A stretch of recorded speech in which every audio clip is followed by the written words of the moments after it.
बुलढाण्यात सिंदखेड राजा पोलीस ठाण्यात राज ठाकरेंविरोधात गुन्हा दाखल करण्यात आलाय।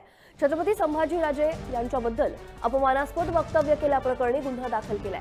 अखिल भारतीय छावा संघटनेचे अध्यक्ष अमरदीप देशमुख यांच्या तक्रारीवरून हा गुन्हा दाखल केलाय।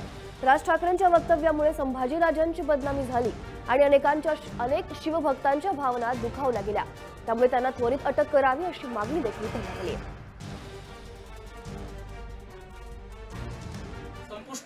सर्व काही संपुष्टात आलं। त्यांनी छत्रपती संभाजीराजे शिवाजीराजे यांच्याबद्दल बेताल वक्तव्य करून प्रसिद्धीसाठी जे कारस्थान सुरू केलेलं आहे याचा आम्ही तीव्र शब्दात छावा संघटनेतर्फे निषेध व्यक्त करतो व या ठाकरेंनी आता छत्रपती शिवाजी महाराज आणि संभाजी महाराजांच्या नावावर मताचा जोगवा मानणं बंद करावा।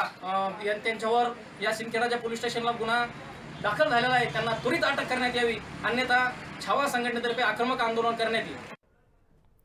अमरदीप देशमुख यांच्या तक्रारीवरून हा गुन्हा दाखल केलेला आहे। सिंदखेड राजा पोलीस ठाण्यात राज ठाकरेंविरोधात गुन्हा दाखल केलाय।